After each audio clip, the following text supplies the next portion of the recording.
क्योंकि आगे जो लड़ाई हमने लड़नी है वो अकेले मेरी लड़ाई नहीं है, वो मोहिदीन साहब की लड़ाई नहीं है, वो रियाज साहब की लड़ाई नहीं है।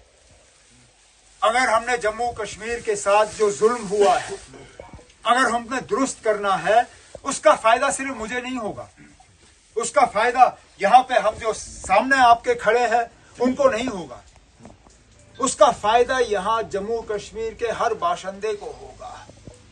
तो ये लड़ाई हमारी अकेले की नहीं है, हम ये लड़ाई मिलके जम्मू कश्मीर रियासत के लिए लड़ रहे हैं। और इसलिए हमने पिछले दिनों कांग्रेस के साथ हाथ मिलाने का फैसला किया। हालांकि हमारे लिए वो फैसला इतना आसान नहीं था, हमारे लिए उन सीटों को कुर्बान करना जहां पे हम जानते थे कि अगर कोई मुकाबला दे सकता है वो नेशनल कॉन्फ्रेंस मुकाबला दे सकती है, लेकिन क्योंकि हम चाहते थे कि बीजेपी के खिलाफ खासकर जम्मू के निचले इलाकों में, रजौरी में, पुंछ में कांग्रेस और हम जो हैं मिलके उन ताकतों का मुकाबला करें,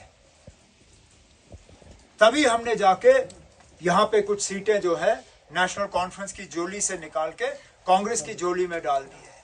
और उसका पहला ही असर हमने देखा जबकि गुलाम नबी आजाद साहब ने कहा कि अब वो कैंपेन करने नहीं आएंगे। उन्होंने अपने उम्मीदवारों को कहा है अगर आप मैदान में रहना चाहते हो या रहो, अगर मैदान छोड़ना है तो छोड़ो।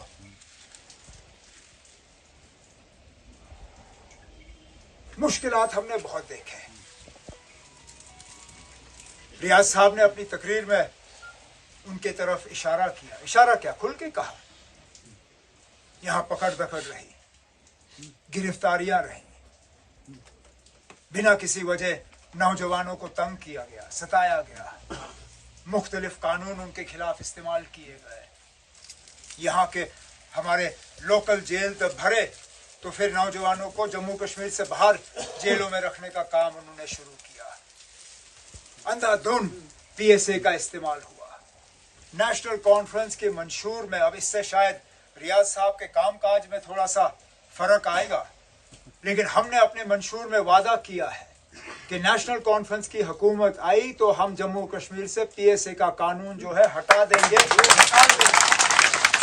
ताकि दोबारा कभी इस कानून के गलत इस्तेमाल की गुंजाइश ना रहे। हमने कहा है कि जहां जहां नौजवानों के साथ पकड़ दकड़ हुआ है, गिरफ्तारियां हुई हैं, उस सिलसिले को हम रोकेंगे। नौजवानों को और बुजुर्गों को भी वेरिफिकेशन में तंग किया जाता है। पासपोर्ट जब हज करने जाना होता है, पासपोर्ट बनाना होता है, पासपोर्ट की जब पुलिस की वेरिफिकेशन होती है वो आपको मिलती नहीं। जब बैंक का लोन लेने जाते हो उसमें पुलिस की वेरिफिकेशन जब मांगी जाती है ये लोग आपको देते नहीं है। जब सरकारी नौकरी लेनी होती है उसमें पुलिस का एनओसी चाहिए होता है, वो आप लोगों को देते नहीं। सख्ती और जुल्म के अलावा पिछले 5-6 सालों में हमने कुछ नहीं देखा। और इसलिए मैं आज सैयद रियाज साहब को नेशनल कॉन्फ्रेंस में आते हुए बड़ी खुशी महसूस करता हूं, क्योंकि मुझे लगता है इससे हमारे हाथ और ज्यादा मजबूत होंगे।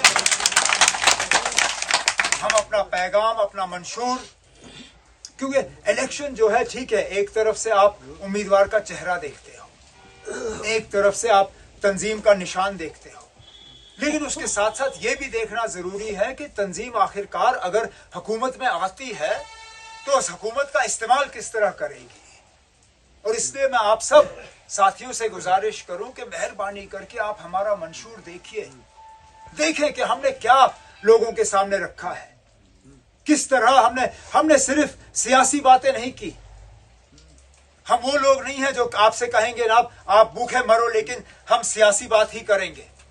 हमें इस बात का भी एहसास है कि जहां हम सियासी लड़ाई लड़ेंगे वहां आपके रोजमर्रा की मुश्किलात हैं, आपकी परेशानियां हैं, चाहे वो नौजवानों के रोजगार को लेके हो, चाहे वो महंगाई को लेके हो, चाहे वो बिजली के निजाम को लेके हो, चाहे बिजली के बिल को लेके हो।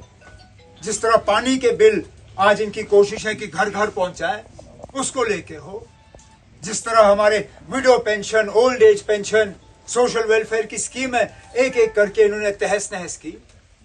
जिस तरह इन्होंने जो बाबा कौम ने विरासत में हमें बच्चों के लिए मुफ्त तालीम का एजेंडा रखा था, एक एक करके इन लोगों ने वो मुफ्त तालीम खत्म की। हमने अपने एजेंडा में इन सब चीजों का जो है एक इलाज रखा है। हमने मुफ्त बिजली की बात की, हमने मुफ्त गैस सिलेंडरों की बात की, हमने बिजली पानी के बिल खत्म करने की बात की, हमने यूनिवर्सिटी के लेवल तक बच्चों के मुफ्त तालीम की बात की, हमने सोशल वेलफेयर की स्कीमों को दोबारा जिंदा करने की बात की। ऐसा कोई हिस्सा नहीं है लोगों का, हमारे जो गुजर बकरवाल भाई हैं, उन्हें जो तकलीफ होती है, उन्हें जो फॉरेस्ट राइट एक्ट के तहत जो हक मिलना चाहिए, जो उनको उस हक से महरूम रखा जाता है,